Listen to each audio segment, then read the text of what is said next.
एक बार फिर से मैं आप सबों का स्वागत करना चाहता हूं आपके YouTube चैनल जिसका नाम है educational platform bye Santosh Sharma. और आज इस क्लास में हम बेसिकली पढ़ने वाले हैं इंडिया के साइज एंड लोकेशन के बारे में, जो बेसिकली क्लास 9th का फर्स्ट चैप्टर है, लेकिन कहीं ना कहीं इस चैप्टर से रिलेटेड हर जगह आपको स्टडी करना होता है। तो डायरेक्ट टॉपिक पे आते हैं। इंडिया आपको पता है 7th लार्जेस्ट कंट्री है वर्ल्ड का, और इंडिया नॉर्दर्न हेमिस्फीयर में है। बेसिकली हेमिस्फीयर क्या होता है मैं आपको शॉर्टकट में बता देता हूँ। ये जो पूरा अर्थ है ये बेसिकली स्फेरिकल शेप में है, और अगर हम एग्जैक्ट शेप अर्थ के बारे में बात करें तो एग्जैक्ट शेप अर्थ का ग्वाइड शेप होता है। इस शेप का एक स्पेसिफिक नाम है जिसे हम ग्वाइड शेप कहते हैं। तो उस स्फेरिकल वर्ल्ड को इक्वेटर दो पार्ट में डिवाइड करता है, एक नॉर्दर्न स्फीयर और दूसरा साउदर्न हेमिस्फीयर। तो अगर हम बात करें नॉर्दर्न हेमिस्फीयर के बारे में तो इसे लैंड हेमिस्फीयर भी कहा जाता है या फिर पॉपुलेशन हेमिस्फीयर भी कहा जाता है, क्योंकि ज़्यादातर पॉपुलेशन इसी नॉर्दर्न हेमिस्फीयर में रहते हैं। अगर इंडिया के मेन लैंड की बात करूं मैं तो इंडिया का जो लैटिट्यूडनल एक्सटेंट है वो 8 डिग्री 4 मिनट नॉर्थ से लेके 37 डिग्री 6 मिनट नॉर्थ तक है। और अगर हम इसके लॉन्गिट्यूडनल एक्सटेंट की बात करें तो ये 68 डिग्री 7 मिनट ईस्ट से लेके 97 डिग्री 25 मिनट ईस्ट तक है। ट्रॉपिक ऑफ कैंसर जो 23.5 डिग्री नॉर्थ से पास करता है वो इंडिया को करीब करीब 2 इक्वल पार्ट में बांटता है। अब अगर हम बात करें, पहले यहाँ पे मैं आपको कुछ जानकारी की बातें बता देता हूँ। साउथ ईस्ट बेसिकली हमारे कंट्री का जो साउथ ईस्ट पोर्शन है मेन लैंड का, वहाँ पे बे ऑफ बंगाल है, और उस बे ऑफ बंगाल में इंडियन टेरिटरी का एक यूनियन टेरिटरी है जिसे हम अंडमान एंड निकोबार आइलैंड कहते हैं। जबकि अगर साउथ वेस्ट में बात करें तो अरेबियन सी है, और अरेबियन सी में लक्षद्वीप आइलैंड सिचुएट करता है। साउदर्न मोस्ट पॉइंट जो भारत का था उसे हम इंदिरा पॉइंट कहते थे, या फिर कहते हैं 2004 में के सुनामी में वो हमेशा के लिए समंदर में सबमर्ज हो गया। जबकि अगर हम बात करें नॉर्दर्न मोस्ट पॉइंट के बारे में तो वो सियाचिन ग्लेशियर के पास इंदिरा कॉल नामक पॉइंट है। ईस्टर्न मोस्ट पॉइंट के बारे में अगर हम बात करें तो वो अरुणाचल प्रदेश में है, चौकन पास, बेसिकली चौकन पास उसका नाम है, या फिर चकन पास भी आप कह सकते हो। अगर हम वेस्टर्न मोस्ट पॉइंट के बारे में बात करें तो गौरा मोटा नामक जगह है जो कि कच्छ रीजन ऑफ गुजरात में सिचुएट करता है। इंडिया के अगर टोटल लेंथ की बात करें, टोटल एरिया की बात करें तो ये 3.28 million square kilometre total area है। और अगर हम इसे वर्ल्ड के टोटल एरिया के साथ कंपेयर करके देखें तो 2.4% total geographical area of the world हमारे इंडिया के पास है। अगर इंडिया के हम लैंड बाउंड्री के बारे में बात करें तो इसका लेंथ करीबन 15,200 किलोमीटर है। जबकि अगर इंडिया के कोस्ट लाइन के बारे में बात करें, जो समुद्री रेखाएं हम शेयर करते हैं, वो 7,516.6 किलोमीटर है। और इस कोस्ट लाइन में basically Andaman and Nicobar island का और लक्षद्वीप आइलैंड का भी बाउंड्री को इंक्लूड किया जाता है। इंडिया एक पेनिनसुलर कंट्री है।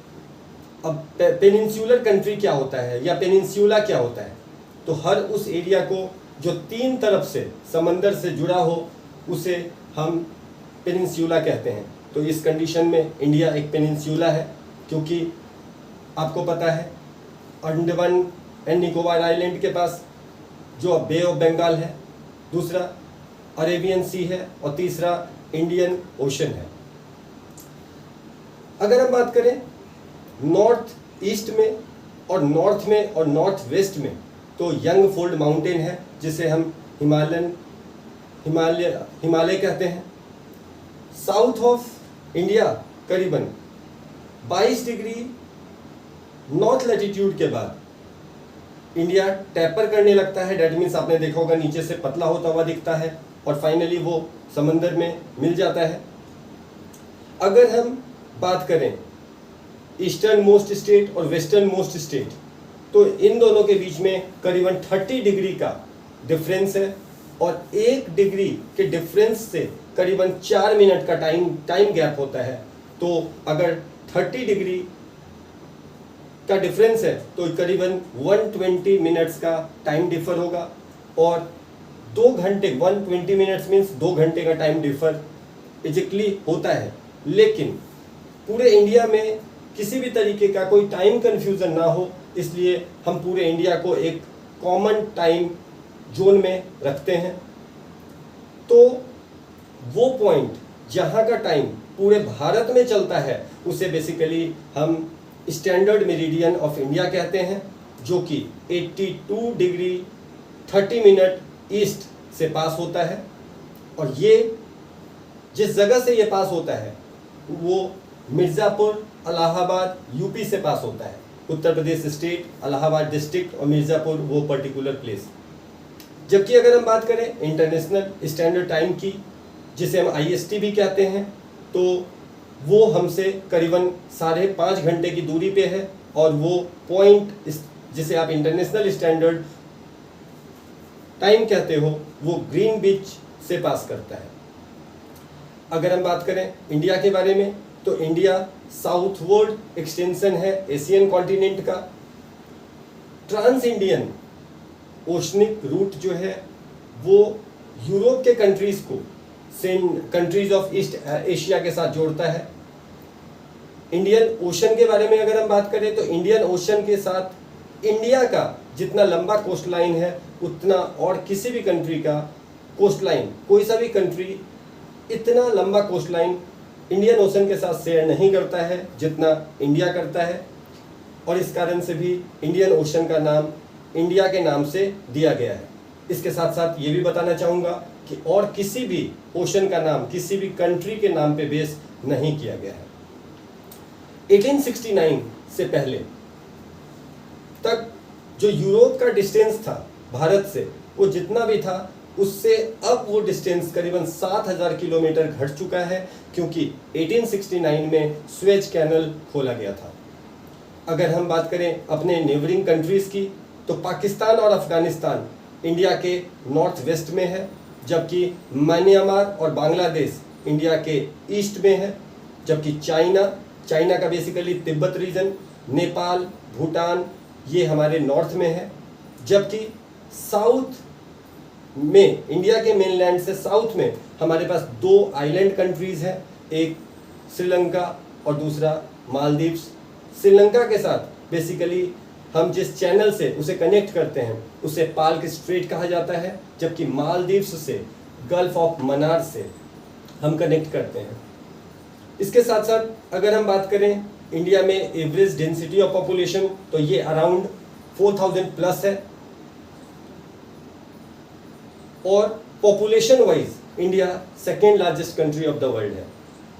अगर हम बारिश की बात करें, प्रेसिपिटेशन की बात करें, तो इंडिया को करीबन 118 सेंटीमीटर बारिश मिलता है ऑन एन एवरेज, जो कि ग्लोबल प्रेसिपिटेशन का जस्ट 4% है।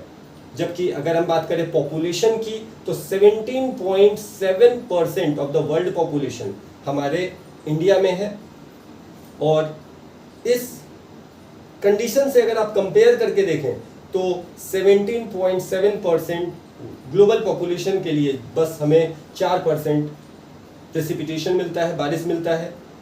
तो आज के क्लास में इस इंडिया के बारे में मैंने आपको जितनी भी जानकारी दी शायद आपके कुछ काम आएगा। बाद बाकी मैं आपको टाइम टू टाइम नोट्स भी देता रहूँगा, जिसके लिए आपको मुझे मेरे एक लिंक को फॉलो करना होगा। Thank you.